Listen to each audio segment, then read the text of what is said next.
Assalamualaikum warahmatullahi wabarakatuh. Waalaikumsalam warahmatullahi wabarakatuh. Kami dari kelompok 1 mata kuliah manajemen operasi dan inovasi kelas 3A manajemen. Di sini kami berlima akan mewawancarai yaitu seorang pelaku UMKM, Ibu Anis. Dia adalah pemilik dari usaha Bandeng Presto. Ya, untuk pembuatan Bandeng Presto ini bahan-bahannya apa saja? Ya, terima kasih rekan-rekan teman-teman ya. Saya panggil teman-teman saja dari UMK. Untuk Bandeng Presto di sini kan memang untuk roti itu sendiri khasnya kan bandeng. Bandeng Presto sebenarnya kita bahan bakunya mas ini ada Bandeng Presto, tetap ditambah dengan rempah-rempah itu dalam artian bumbu gitu ya, itu aja untuk diolah presto biasa seperti itu. Berapa jumlah pengeluaran dalam sebulan yang dikeluarkan untuk membeli bahan baku? Bahan baku, berarti ini untuk bahan bakunya saja ya, bahan baku yang digunakan ya. Kalau untuk pengeluaran 1 bulan, karena memang mungkin masnya lihat, mbaknya dilihat di sini kok biasa saja, nggak ada tokonya mana sih, jualnya kemana? Memang kami jualnya pertama kali dirintis itu bukan offline, tapi kita jualnya online ya. Kita jualan di Shopee, berjalan baru tahu masyarakat, oh di situ ada Bandeng Presto gitu ya.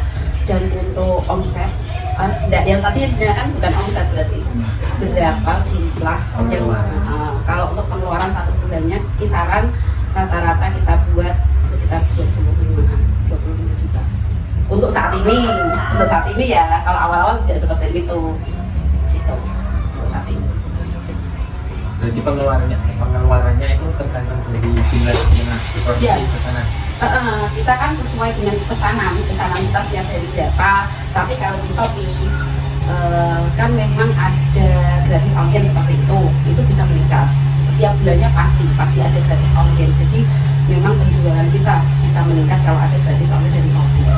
Kecuali ada pemesanan offline, misalnya pemesanan offline untuk kami adalah dari luar kota mas, tapi kita lewatnya offline, mereka transfer, kita kirimnya lewat bis, biasanya seperti itu, tidak melulu dari Shopee. Kalau jumlah besar kita kisaran segitu tadi 25 juta. Untuk prosesnya, proses pembuatan Bandeng Presto ya. Kalau untuk pembuatan Bandeng Presto itu biasanya kan kalau kita biasa mau ngolah bandeng biasa dijadikan ikan goreng misalnya kan, itu kan mesti apa sih, CCE kalau saya bilang CCE kan dibersihkan. Tapi kalau untuk Bandeng Presto itu sendiri tidak perlu dibersihkan, cukup diambil kalau kita bilang sih waleran, kotoran nih, itu waleran bandengnya aja yang diambil, dibersihkan, sisinya tidak usah diambil, ekornya itu juga kan nggak perlu dipotong, terus langsung dikasih bumbu secukupnya, terus dimasak dulu di panci presto. Soalnya kalau presto itu pancinya spesial, nggak semua panci bisa untuk presto gitu. Di presto dulu, nanti setelah itu baru proses selanjutnya, entah mau digoreng atau mau yang divakum, tergantung konsumen yang minta gitu. Kita jualnya dalam bentuk goreng dan juga dalam bentuk non goreng seperti itu. Untuk proses pembuatan dari bahan baku menjadi bahan jadi itu berapa lama? Kalau untuk presto sendiri itu 2,5 sampai 3 jam mas. Apalagi kalau durinya besar, kita butuh waktu sampai 4 jam. Karena presto kan durinya harus lunak. Soalnya presto itu kan memang harus duri lunak, jadi memang lama. Kalau nggak panci presto nggak bisa. Mesti cepet lamanya itu ukuran bandeng ya. Tapi rata-rata kalau misalnya itu buat rata-rata 3 jam itu baru proses presto. Kalau mau digoreng ya goreng, tambah goreng lagi, paling 4 jam bisa. Berarti per hari itu bisa produksi berapa biji? Per hari? Iya. Per hari berapa pak? Berapa pak kita, kalau ini karyawan kan ada 3, bisa sampai ratusan lah, 200 bisa. 1 hari 200. Sebenarnya kita penjualan tergantung pemesanan, cuma kalau misalnya dibuat rata-rata rata-rata segitu. Berarti sehari itu langsung terjual atau biasanya Enggak, kita langsung terjual hari itu Langsung juga. terjual. Soalnya sistem kami order dulu baru produksi. Kalau nggak ada order kita nggak bakal produksi. Misalnya orderan besok apa-apa di list malamnya, kita pemesanan sampai misalnya jam 12 siang. Jam 12 siang tutup, pemesanan ada berapa, orderan ada berapa, baru kita buat. Jadi untuk freshnya ikan kan tetap terjaga. Ya mungkin kita jual besok ya. berarti itu per harinya produksinya 200, terjualnya juga 200. Biasanya Rata-rata. iya rata-rata. Jadi nggak ada barang dijual besok, nggak ada mas. Terus lokasinya itu di sini itu ada alasannya atau memang di dekat rumah? Lokasinya memang di rumah sendiri Di rumah mas. sendiri. Kalau misalnya orang kan awalnya nggak butuh toko offline juga. Kita lewatnya memang benar-benar pakai multimedia ya, di Tokopedia, di Shopee, Lazada, semuanya awalnya kita buat di situ. Tapi seiring berkembangnya waktu, yang banyak konsumennya, banyak peminatnya itu di Shopee. Memang Shopee nomor 1. Sampai sekarang. Sampai baru mas, ini baru 1,5 tahun. Baru 1 tahun Di, setengah. di online tadi. Iya 1,5 tahun. Soalnya memang awal mula kita jualan nggak offline, kita nggak jual ini loh aku jual bareng, nggak seperti itu. Kita jualnya memang upload di Shopee. Uploadnya awalnya di Shopee, terus Lazada, Tokopedia. Tapi seiring semakin kesini yang lebih penjualan makin meningkat itu di Shopee. Gitu. Tapi yang datang ke sini langsung juga ada. Ada. Seiring berjalannya waktu kan tetap orang-orang tahu kalau di sini ada bento itu.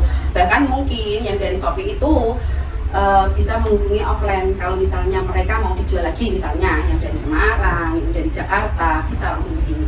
Kan minta dijual lagi. Kalau dijual lagi kan harganya beda dari yang Shopee. Kalau Shopee itu harganya mahal biasanya. Tapi kalau offline harganya lebih murah. Berarti ini tempatnya termasuk mudah dijangkau konsumen. Nah, sebenarnya desa sih. Sini itu desa ya mas. Gila. Kalau dari kota jauh, cuman agak lumayan di pinggir jalan, agak lumayan, nggak gunung-gunung banget gitu loh. Di pinggir jalan, terus lebih luas yang area belakangnya. Soalnya kalau produksi ikan, otomatis kan mikirnya tempat pembuangan limbahnya itu. Dan alhamdulillahnya di sini termasuk desa juga. Jadi nggak patek mikir limbahnya kemana, enggak. Kalau di kota kan beda lagi lokasinya, sempit kan biasanya. Jadi di sini alhamdulillahnya itu limbahnya aman lah, insya Allah ada jalannya. Jalan untuk membuang limbah maksudnya. Bahan bakunya itu dari pemasok atau ada ternaknya sendiri? Kalau untuk bahan baku kita ternak nggak mungkin karena nggak lokasi ini di sini beda sama yang di Juwana. Kalau di Pati itu sendiri, ternak bandeng kan memang terkenalnya di Juwana. Berarti kita akhirnya tetap di Juwana, tapi kita ambil sendiri ke sana.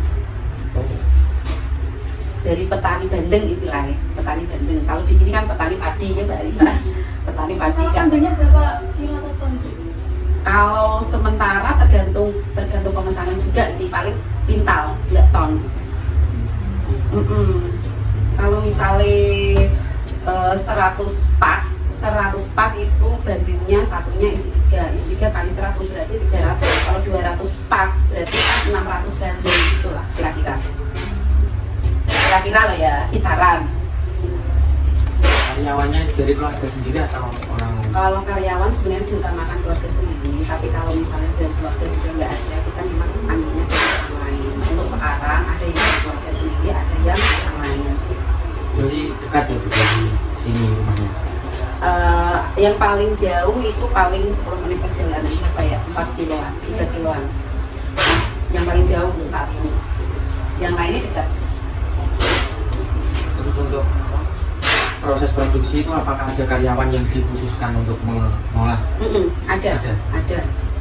Awal-awal kami buat sendiri, mas, saya terjun sendiri. Tapi setelah kesini kan nggak mungkin misalnya dibuat sendiri kan.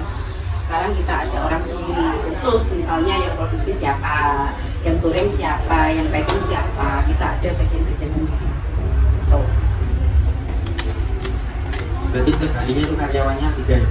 Yang pasti 3, kalau nggak pasti, maksudnya nggak pasti itu kalau ada pesanan banyak, kita ada 5 sampai 6. panggilan. Ya, kalau ada pesanan banyak. Yang pasti setiap hari 3 ditambah 2 yang punya ini masih ikut loh Mas. Soalnya admin masih dipegang sendiri. 2 saya sama suami tetap kalau ada chat apapun itu dari Shopee kita yang balas. Belum ada admin. Maksudnya eman-eman juga soalnya admin itu langsung sama customer ya harus dijaga bagaimana untuk melayani seperti itu. Terus untuk standarisasi pendidikan karyawan ada? Standarisasi kita standarnya kan sesuai tadi bagiannya. Kalau misalnya bagian dapur nggak ada standar, paling sing penting kerja keras, disiplin gitu ya. Tapi kalau untuk packing standar kita sebenarnya lulusan SMA Mas. Soalnya bagian packing itu nggak mudah. Dia harus tahu semua produk, varian produk itu apa harus diingat. Terus bisa baca orderan yang dari apa sih namanya resi, yang dari resi harus dibaca satu-satu, harus tahu produk ini si A pesennya ini, si B pesennya ini berapa gitu. Harus disiplin, keluar. Terus apa ya, titen, nah saya ngarani titen. Tidak teten, salah satu salah 2, salah satu masuk salah 2, nanti kirimnya salah, mesti customer pembelinya yang komplain sama kita gitu. Kalau pembeli ini nggak apa-apa lah kak, nggak apa-apa saya terima. Nah kalau pembeli ini misalnya komplain jalur ganti, minta ganti uang, kita yang rugi kan gitu. Makanya di packing itu pun harus teliti dan nggak sembarang alah yang penting dibungkus, nggak seperti itu, ada aturannya. Untuk sistem penerimaan kami apa? Penerimaan Rekrutmen kayak rekrutmen biasanya tetap saya wawancara yang pertama, yang kedua saya kasih waktu Mas, maksudnya oke lah training sebulan gitu. Training sebulan misalnya bagus oke pakai lagi, nggak bagus ya udah gimana baiknya gitu. Soalnya kita kan nggak main-main untuk ini barangnya. Soalnya yang utamanya itu kita online Mas. Kalau online kan kaitannya dengan toko kan. Kalau pembeli kecewa tetap toko ini nanti grafiknya turun, bintangnya kurang toko ini yang kena. Gitu. Lama jam kerja karyawannya selain? Lama jam kerja standarnya itu kalau jam 1 sampai jam 2 sampai jam 7. Jam 2 siang. Jam 7 malam. Tuh. Berapa itu? 3, 4. Iya, standarnya seperti itu. Ada pengecualian juga kalau ordernya banyak tambah jam. Tiap hari masuk. Tiap hari. Saya kasih libur 1 kali seminggu. Tergantung nanti. Kalau kerja packingnya sore, kalau kerja yang produksinya pagi.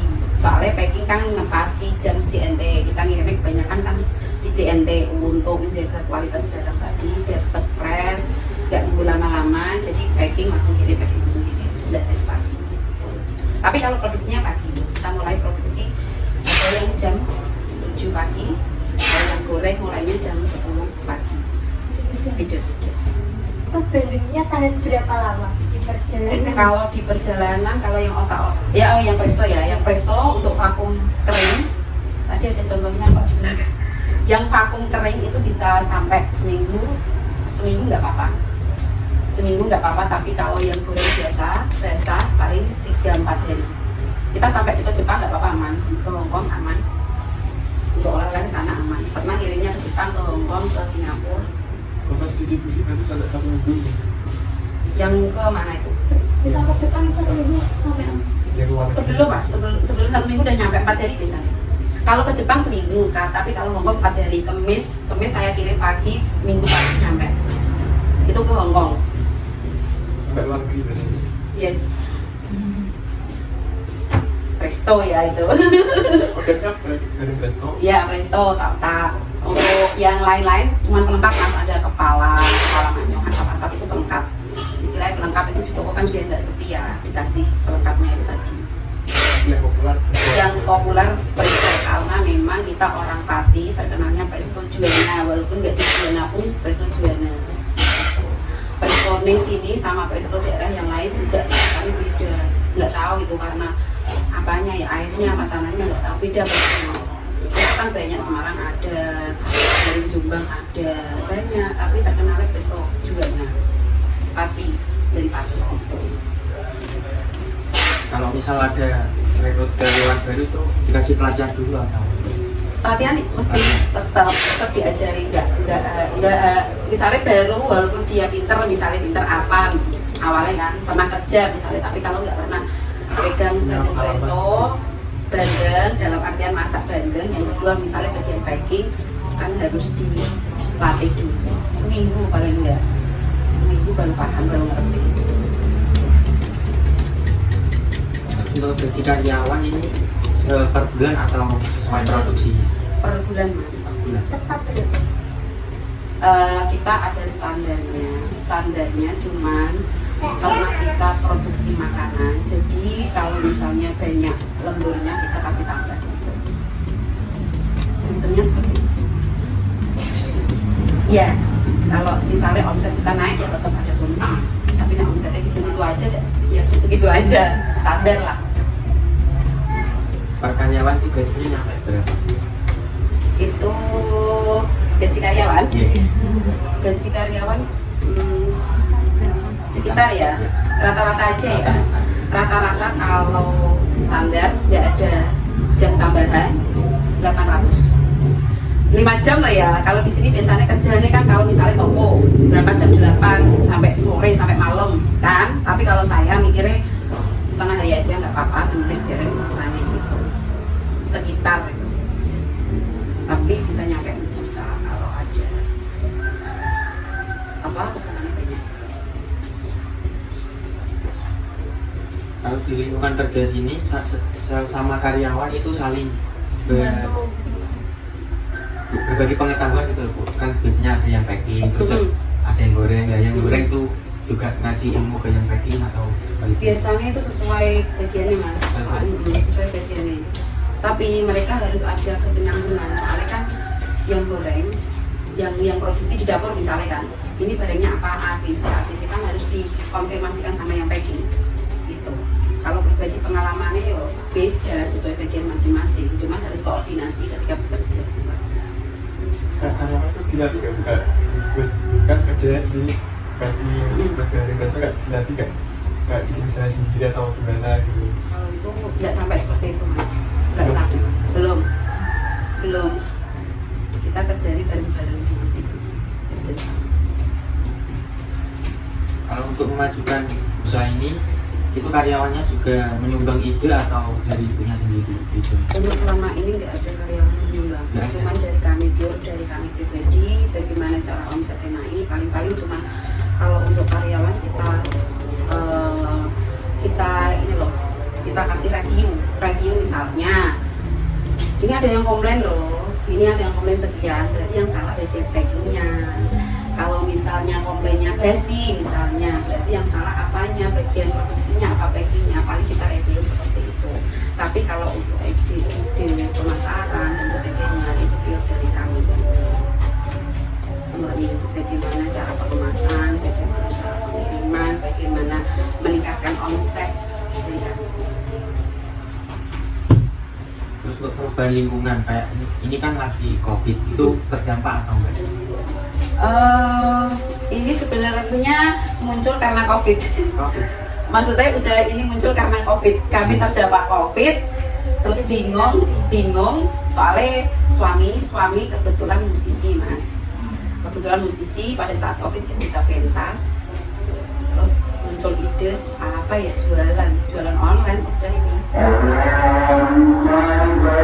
Termasuk baru ini datang sendiri ke sini atau gimana sih?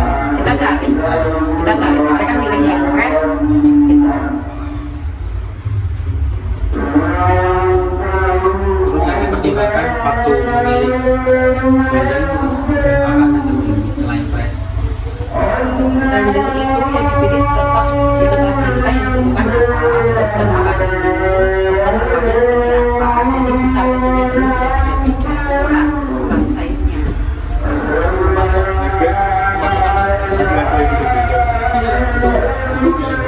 Iya, cari yang paling murah tapi barangnya bagus. Terus masuknya ada kan tadi ada buat belanja bandeng terus apa selain dari tengah ke apa? Ada telur, ada penjual telur, ada yang goreng,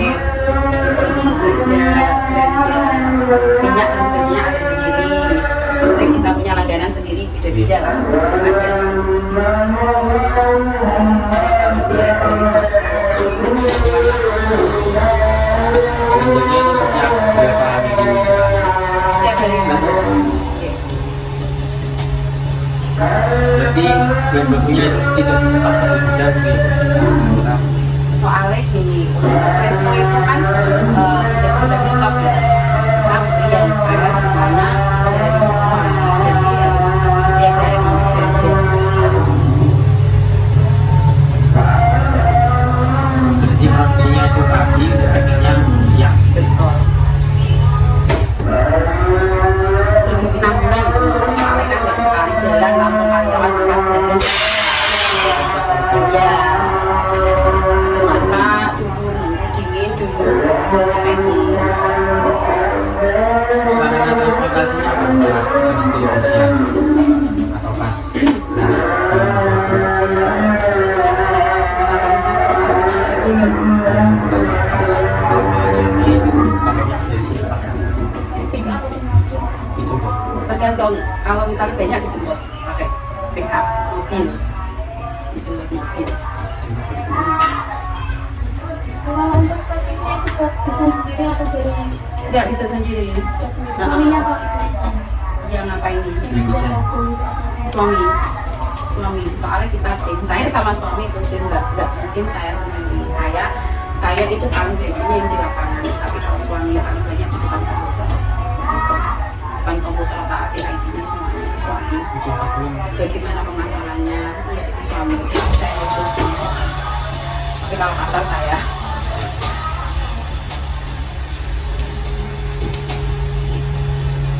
Untuk permasalahan dalam mengembangkan bisnis ini mungkin apa? Kendalanya?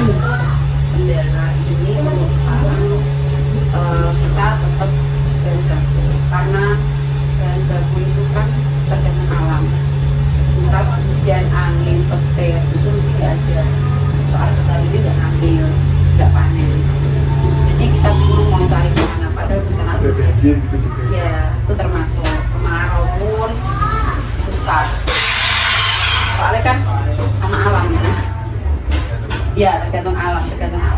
Bisa ya nyetok tapi secukupnya saja. Nyetok itu bisa. Terus kayak kemarin kan sempat viral minyak mahal. Dari panjenengan itu ada menaikkan harga Kemarin harganya apa? karena kita itu berkonsep ya, kalau di Shopee itu berkonsep ya. Maksudnya berkonsep itu sudah jadi harganya sekian, diskusi sekian, kita bertahan pada waktu itu, bertahan apa adanya. Cuman kalau untuk yang lain itu bisa dikurangi, diskusi dikurangi. Misalnya kita jual sambal ya, kayak sambal seperti itu dikurangi dan dananya aja. Kalau kemarin pas tapi kalau restonya naik dan kita jual gorengnya kita jualnya yang non goreng. Maksudnya yang gorengnya tutup kan bisa itu di etalase itu kan bisa ada goreng kita jualnya yang non goreng itu pasti mahalnya mahal. Jadi akan naik harga biasanya kita apa ya kita mainnya di kalau kita kan punya harga standar, misalnya harga standar ini internasional buat sekian, misalnya sekian ribu, 20.000 misalnya. Kalau suatu saat ada bahan bakunya turun harga, misalnya kita buat diskon. Tidak mengubah harga di Shopee, tapi kalau untuk offline ya segitu mas. Soalnya memang offline itu tidak bisa dijual tinggi-tinggi banget, nggak bisa. Tapi yang di rumah itu nggak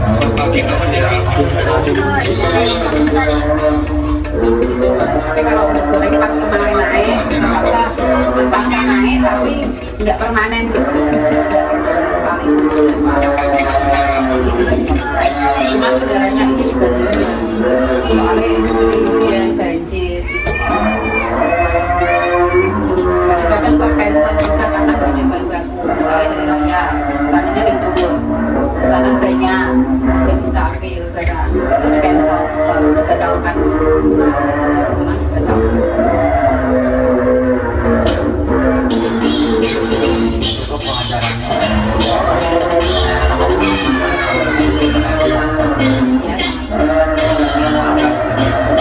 apa-apa, kita berbagi saja ya, berbagi pengalaman. Soalnya kami